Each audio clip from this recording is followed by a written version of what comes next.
अब लो निशानी अपना नसीब। भूल हो गई, गलती हो गई अभी तक, आज से निश्चय करो। हमारे लिए तो प्रतिदिन नया जन्म है। आज हमारा नया जन्म समझो, सत्संग सुना तो सत्संग में हमारे नए जन्म का प्रादुर्भाव हुआ। अभी तक जो हमारी गंदगी थी पीछे के जन्म हम भूल जाते हैं। आज से इसी क्षण से हम नया जीवन अपना बनाते हैं, अध्यात्म मार्ग का जीवन बनाते हैं और ऐसा निश्चय करते हैं जो टूटे न।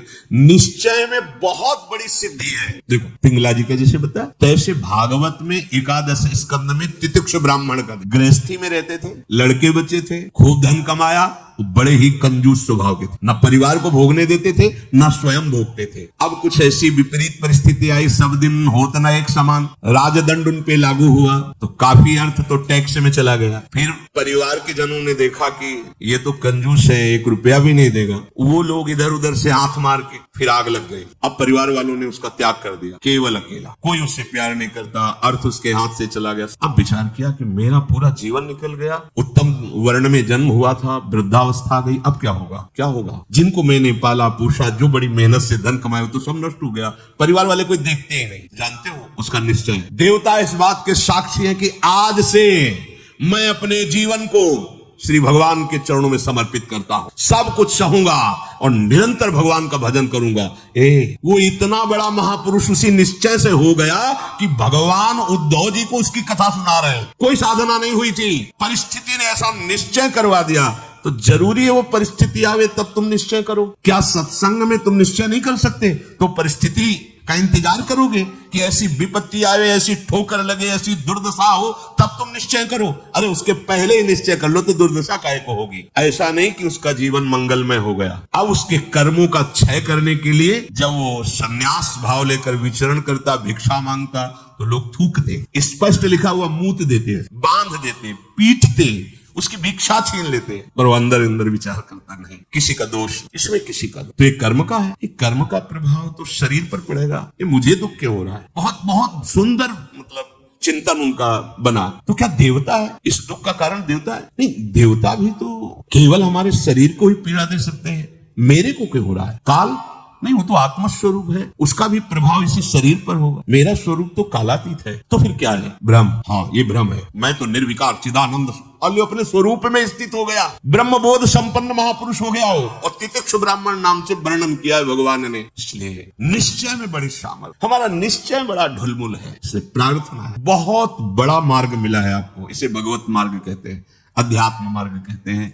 ये अंतिम जन्म वालों को मिलता है, जिनका आखिरी जन्म होता है। अगर चूक करोगे तो व्यर्थ तो नहीं जाएगा, पर और समय लग जाएगा। काहे को समय बर्बाद करो, आज निश्चय करो। गोस्वामी जी कह रहे हैं, देखो निश्चय, गोस्वामी जी बाल्यावस्था से भगवान में रत थे, ऐसा नहीं है कि वो भजन नहीं करते थे, ऐसा नहीं है। जन्म हुआ था तब बोले थे राम। जैसे बच्चा रोता है ना, तो गोस्वामी जी रोए नहीं थे, राम बोले थे, इसलिए राम बोला नाम पड़ा था। राम बोला, प्रकट हुए थे तभी। तो ऐसा भी नहीं था कि आसक्ति नहीं थी शरीर में, या ऐसा भी महापुरुष जन लीला दर्शाते हैं, वो हमारी हिम्मत के लिए। पत्नी में चित्त आसक्ति एक दिन के लिए भी कभी मायके जाने के लिए अनुमति नहीं दी। और उसी पत्नी के मुख से जब ये बात निकली कि जितना तुम्हें इस शरीर में आसक्ति है, पूरी कथा अगर राम जी में होती तो जीवन तुम्हारा धन्य हो। नेत्र को पत्नी रूपी गुरुदेव ने नेत्र खोल दिए। कहीं से भी गुरुदेव सावधान कर सकते हैं, कहीं से भी, बस कदम मुड़ गए। क्योंकि ऐसा नहीं था कि राम भक्ति ले, निश्चय कर लिया। अवलोन शानी, ये गोस्वामी जी का ही, अब इंद्रियों के बस में हो के नहीं। बहुत सही बोला। अगर ये स्थिति, ये आसक्ति राम जी में होती तो जीवन धन्य हो जाता। अब पायो नाम चारु चिंतामणि, उर करते न खसई हो, अवलोन शानी। अब समझ गए, अब हृदय से एक क्षण के लिए भी राम नाम नहीं। और जानते हो भावों में सर्व शिरोमणि हुई गोस्वामी तुलसीदास। ये तो अवतार लीला महापुरुषों की है, ये हमारे लिए बताया है आचरण करके कि भगवान नाम में इतने सामर्थ्य है कि ऐसे आसक्त वृत्ति को भी कैसे निरासक्त कर देते हैं। हमें चाहिए जो भी, चाहे गृहस्थ मार्ग में हो चाहे विरक्त मार्ग में हो, दोनों मार्ग जाते ही हैं प्रभु के चरणारविंद में है। अपने मार्ग की वृत्तियों को जानिए, समझिए और धर्मानुसरण बर्ताव कीजिए और नाम निरंतर जपते रहिए।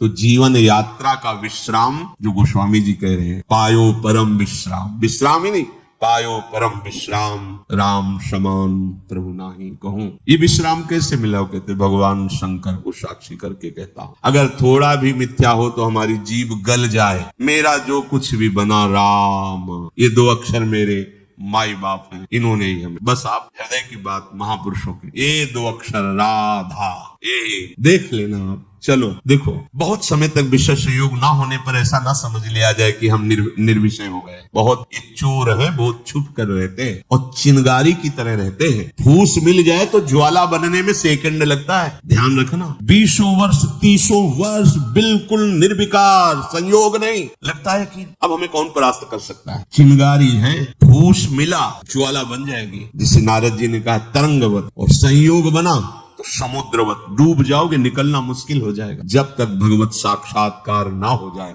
जब तक आपको अपने शरीर का अहम स्मरण करता भोक्ता भाव है, तो ईमानदारी से सावधानी पूर्वक अपने धर्म का पालन करते हुए प्रिया प्रीतम का निरंतर स्मरण, यही हमारे जीवन का परम लक्ष्य। इसी से हमें परमानंद की प्राप्ति होगी। जिस समय हम ये सोचते हैं कि अब हमें कोई भी धर्म विरुद्ध आचरण नहीं, एक आनंद की वृत्ति देखना, और जिस समय हम सोचते हैं गलत ढंग से विषय सेवन, उसी समय जलन पैदा हो जाती। जिसके सोचने में जलन पैदा होगी उसका परिणाम क्या होगा? क्या होगा आप विचार करो। जिसके सोचने में हमारे जलन हो रही तो उसका परिणाम तो ज्वाला होगा। धर्म से चलो। चक्रवर्ती सम्राट महाराज अम्बरीश जी चक्रवर्ती सम्राट होते हुए भक्तों के शिरोमणि हुए। आप क्या भगवत आनंद प्राप्त नहीं कर सकते गृहस्थ में रहकर? ये उद्दंड लोगों की बातें नहीं सुननी चाहिए। जैसे आप, अरे ये तो बाबा जियों के लिए है, सन्यासियों के लिए, हमारे लिए थोड़ी नहीं भाई। मनुष्य जन्म सबको भगवत प्राप्ति के लिए, भगवदानंद में। देखो, आपके अच्छे आचरण हो, आप जितेंद्री हो, आप नाम जप कर रहे हो, आप कोई नशा नहीं करते, सबकी सेवा का भाव है, तो राम राज्य नहीं हो गया। सब आनंदित रहेंगे, सब प्रसन्न रहेंगे, सबका हृदय सत्य और धर्म से युक्त रहेगा। यही तो आनंद का स्वरूप है। जब आप शास्त्र और सत्संग स्वीकार नहीं करते तो आपके अंदर आसुरी वृत्ति बढ़ती, राक्षसी वृत्ति, और फिर देखो अपने को दुखी, अपने परिवार को दुखी, अपने नगर को दुखी, अपने देश को कलंकित, क्या क्या नहीं करवा देती है राक्षसी बुद्धि। अरे भाई, ये सत्संग, गृहस्थ, विरक्त, जो भी जहां भी है, सबके मंगल के लिए वहीं रहो, वहीं रहो, प्रभु के होके रहो। दूसरों को दुख पहुंचाने वाली बात, चेष्टा मन में भी मत लाओ। सबको सुख पहुंचाओ, नाम जप करो, सबका मंगल हो जाएगा।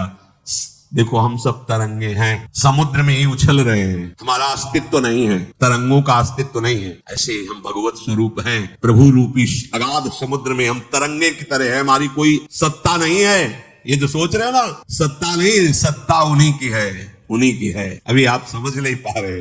तरंग है क्या? समुद्र ही तो है। वायु विकार खत्म हुआ, समुद्र ही था, समुद्र ही है, बीच में तरंगे, ये सब तरंगे हैं। मन की तरंगे मिटा दो, फिर देख लो आप क्या हो, भगवत स्वरूप परम आनंद में। अब चाहे सृष्टि में रहो, चाहे धाम में जाओ, कोई फर्क नहीं। व्यवहार में भी रहते हुए परमानंद, शरीर छूटे तो प्रभु में परमानंद। उसी के लिए तो हम प्रयास करें, जितनी चेष्टाएं कर रहे हैं, सुख के लिए ही तो कर रहे हैं। हे भाई, आप कोई भी हो, गृहस्थ हो, विरक्त हो, कोई भी, धर्म से चलो, नाम जप करो, सबकी सेवा की भावना अंदर रखो, तो मनुष्य जीवन का लाभ मिल जाएगा। ये उद्दंडता पूर्वक तर्क वृत्ति रखोगे तो अभी सौभाग्य मिल रहा है सुनने का। धीरे धीरे समय साथ आ जाएगा, आपको सत वार्ता सुनने को नहीं मिलेगी। देख लेना, सत वार्ता जिसके श्रवण मात्र से हमारे हृदय में आनंद का स्फुरण हो और हम उस आनंद के बल से निर्विषय हो जाएं, वो वार्ता सुनने को नहीं मिलेगी। फिर और समय आएगा, धर्म सुने नहीं काना, कलिकाल बिहाल की मनुजा, नहीं माने को अनुजा तनुजा। सब होश में अभी समय है, तर्क वितर्क छोड़ो। जैसा शास्त्र सदगुरुदेव संत जन कह रहे वैसी बात मान लो, निहाल हो जाओगे, परमानंद में मगन हो जाओगे। ये हम बुद्धि की बात नहीं कहते कि तर्क वितर्क आप करें। तर्क, सत्संग तर्क नष्ट करने के लिए होता है। हृदय में देखो, बहादुरी जबान से कहने की नहीं है, ये हृदय की बात है। ये यहाँ युद्ध होता है, पता नहीं क्यों बनी हुई है। वेद विद्या पढ़त, कर्म धर्मन करत, जलप तन कलप की अवधियानी, चारुगत छाण संसार भटकत भ्रमत, आस की पास नहीं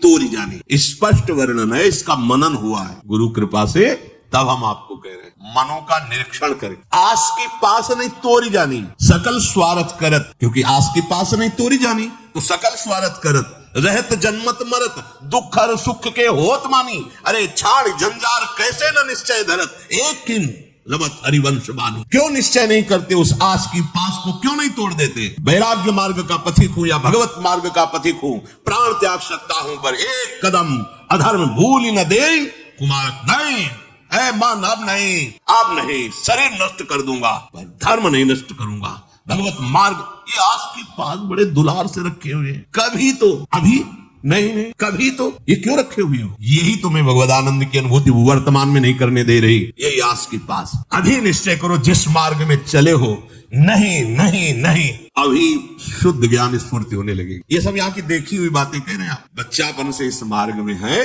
तो यहाँ देखी हुई बातें कर रहे हैं। बहुत वैराग्य में जीवन, एकांतिक जीवन, फिर भी आशा। पूछो उससे किसकी आशा, क्यों, क्या चाहिए? उत्तर नहीं मिल रहा। चाहिए भोग नहीं, देखना भी नहीं, तो आशा क्यों? पता नहीं। आप देखो, अंदर से देखो। जब यहाँ की बात कही जाएगी ना तो सबके यहाँ की बात होगी। ये अलग से नहीं रचा, उसी मशीनरी से बनाया गया जिससे सब निकले हुए, सब मशीनरी। इसीलिए ये तो हमारे मन की बात कर रहे हैं, वो तुम्हारे मन की बात नहीं कर रहे, संपूर्ण सृष्टि की बात कर रहे हैं। क्योंकि जिससे मन रचा गया है, जिससे शरीर रचा गया है, वो वही एक ही डिपार्टमेंट, वहीं से रचा गया है। यही हमें भगवदानंद की प्राप्ति नहीं कराने देती। बहुत धैर्य पूर्वक सुनना है और समझना है। ये हम अपने मन की बात कहते हैं, इसको पढ़ा है, इसको देखा है, इसको समझा है। वैराग्य में जीवन है, इतना भी कहीं गुंजाइश नहीं है। फिर भी आशा है। पूछा जाए इसको भोगों के लिए तो ना है, फिर भी आशा है। ये क्यों है? छेड़ जंजार क्यों न निश्चय धरत। निश्चय क्यों नहीं कर रहा तू? तेरे निश्चय की कमी के कारण ये आशा की फांसी बनी हुई है। जब तक ये आशा की फांसी बनी रहेगी तब तक तुझे परमार्थ वस्तु का स्फुरण नहीं होगा। पर ये जो शुद्ध ज्ञान है स्फुरित ही नहीं होता, कामना से ढका रहता है। जैसे कोहरे की ताकत नहीं कि सूर्य को ढक ले, पर मेरे नेत्रों के ढकने के कारण लगता है सूर्य ढक गया। ऐसे ही ज्ञान स्वरूप जो भगवद अंश है, इसमें स्फुरणाएं होती, जैसे सूर्य की किरणें निकलती ना, ऐसे इसमें ज्ञान की तरंगे निकलती रहती, आनंद की तरंगे निकलती रहती। वो आपके अनुभव में आपकी ही तरंग है। अनुभव में इसलिए नहीं आती कि कामना रूपी, आशा रूपी कोहरा फैल गया। पिंगला जी ने कोई साधना नहीं की थी ज्ञान प्राप्ति की। ज्ञानियों के परम गुरु विदेहराज जनक जी के ही नगर में रह रही थी, पर वैश्यावृत्ति करती थी। देखिए, पढ़ के देख लीजिए, बहुत सूक्ष्मता से मनन करते हुए तो आपको उत्तर मिल जाएगा। अपने शरीर का श्रृंगार करके बैठ गई संध्या के समय से कोई पुरुष उधर से आता दिखाई देता तो ये पुरुष हमें धन देगा, हमारे शरीर का सेवन करे, निकल गया। ये नहीं तो ये करेगा। ऐसे रात्रि अर्धरात्रि होगा। भगवद अवतार अवधूत शिरोमणि श्री दत्तात्रेय जी भ्रमण करते हुए वही सर्वज्ञ महापुरुष थे, उसकी वृत्ति में ही अपनी वृत्ति लगाए हुए थे। तभी तो उन्होंने गुरु बनाया उसको। 24 गुरुओं में पिंगला भी गुरु है। और बड़ा सौभाग्य उसका महाप्रभु हरिवंश चंद्र जी ने श्रीमद चतुरासी जी में भी उसका उदाहरण दिया। यह जो एक मन बहुत ठौर करी, कहीं कौने सच पायो, जहां तहां विपत्ति जार जुवती लो प्रगट पिंगला गायो। जब अर्धरात्रि हुई तो पिंगला को बहुत कष्ट हुआ। हाय, इस शरीर को बेच करके सुखी होना चाहती है, कितनी अज्ञान वृत्ति। आज से मैं निश्चय करती हूँ, जो सेवक जी कह रहे हैं, छाण जंजार क्यों न निश्चय धरत, एक किन रमत हरिवंश बानी। ये तुम क्यों आशा की फांसी में लटके हुए हो? कभी तो क्यों ऐसा रखे हुए हो? इसे तोड़ो, नष्ट करो। अभी प्राण निकल जाए पर जीवन में कभी कुमार्ग में कदम नहीं रखेंगे। पिंगला जी ने निश्चय किया, आज के बाद मैं कभी भी किसी पुरुष का संयोग नहीं करूंगी, किसी को नहीं देखूंगी। अपने हृदय में विराजमान सबके हृदय बिहारी भगवान का वर्ण करती हूँ और मन वचन कर्म से उनकी आराधना करूं। उसी समय इतनी पवित्र हो गई, वो महापुरुष बन गई कि भगवान दत्तात्रेय जी ने 24 गुरुओं में उसको रख लिया। एक गुरु पिंगला जी। क्या साधना की थी? विरति हो गई अपनी वृत्ति से और निश्चय दृढ़ कर लिया और फिर कभी फिसली नहीं। तो बड़े बड़े आचार्य कोटि के महापुरुषों ने निष्ठा के लिए उसका उदाहरण दिया। जहां तहां विपत्ति जार जुगती लो प्रगट पिंगला गायो, आशा ही परमम दुखम नैराश्यम परमम सुखम। आज के बाद कभी नहीं, मर जाऊंगा, कभी नहीं। अभी अभी भगवदानंद स्फूर्त होने लगे, अभी ज्ञान विज्ञान स्फूर्त होने लगेगा। हिम्मत नहीं पड़ रही, इस बात का निश्चय करने की हिम्मत नहीं पड़ रही। क्यों? क्योंकि आपको आशा है, भोग में सुख है। हिम्मत कर लीजिए तो आप अभी जीवन मुक्त अवस्था में पहुंच जाएंगे। क्योंकि उस अवस्था में पहुंचने के लिए कोई बाहरी क्रियाओं की आवश्यकता नहीं, वो हमारा स्वरूप है। हम जीवन मुक्त थे, जीवन मुक्त है, जीवन मुक्त रहेंगे। हमने अपनी स्वतंत्रता को, भगवदानंद को कामना और आशा की फांसी में बांध दिया है। हम ही को तोड़ना पड़ेगा। इसलिए छाणी जंजार क्यों न निश्चय धरत, आगमा पाइनो अनित्यास्तास्तिक्षस्व भारत। ये आने जाने वाले विकारों में तुम इतने कमजोर हो गए कि तुम आशा की फांसी बांधे हुए हो तो परमम दुखम, दुख ही भोगना पड़ेगा। श्रीपाद कह रहे हैं इस शरीर या किसी भी शरीर जो मानव देह प्राप्त हुआ है, ये परम सुख प्राप्ति के लिए। कीड़ा मकोड़ा छोटे छोटे जीव इन सुखों में विचर रहे हैं। मानव देह धर के जो कुमार्गगामी वृत्तियों से तुम सुख भोगना चाहते हो, छोटे छोटे कीड़े मकुड़े भी इसी सुख में। फिर तुम्हारी शरीर की महानता क्या रही? प्रज्वालयति समस्त देहम कामाग्निना प्रमोहयति दृष्ट्वैव च नव तरुणी कुतस्तर्हि स्वार्थ सिद्धिम प्रत्याशा।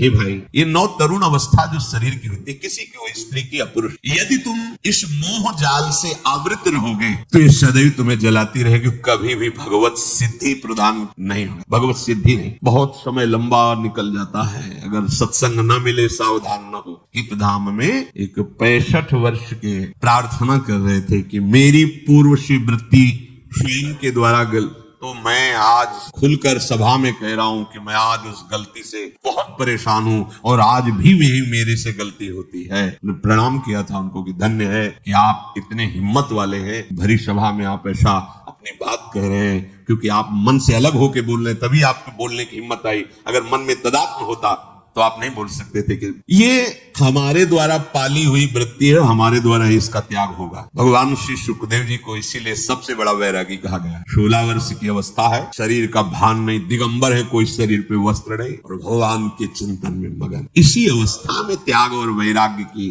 अब जब ये इंद्रियां काम नहीं कर रही, मन बुद्धि अब वो ढेर है, कुछ भी निर्णय नहीं निकल सकता। बहुत संस्कार गंदे हो जाते हैं यौवन अवस्था में। अहो भाग्य है जो इस यौवन अवस्था में संयम नियम धारण करके अपनी वासनाओं। श्रीपाद कह रहे हैं हे वृंदावन धाम, हम पे कृपा करो, हमारे मुख में नाम चले, हमारा हृदय इस काम आदि की आशाओं को त्याग करके प्रिया प्रीतम के चिंतन में डूबे। ये आपकी कृपा से होगा और वो कृपा हम सब पे है। सत्संग मिल रहा है रोज, ये प्रातःकालीन बेला में जो शब्द जा रहे हैं, इनको अंदर से केवल धर्म, गृहस्थ धर्म की पूर्ति के लिए बकाया उदासीन रहो। इस वृत्ति को अगर आप अपने अंदर अपनाए रहोगे तो सब छुड़वा देगा। ध्यान रखना, सब छुड़वा देगा। ये वैराग्य का वेश, ये धाम, ये प्रिया प्रीतम, ये नाम, ये महिमा, कुछ नहीं हो रहा है, चिंता मत करो। आप भगवत प्राप्ति धाम में हो ना, भगवत सहारे हो ना, भगवत आश्रित वेश धारण, कुमार्गगामी वृत्ति का जो आशा की फांसी उसको छोड़ दो।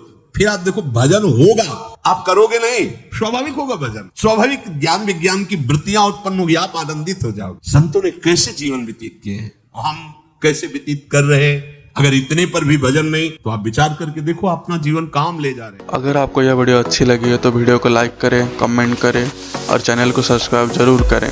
और मैं आपको मिलता हूँ कल एक और नए वीडियो के साथ। राधे राधे।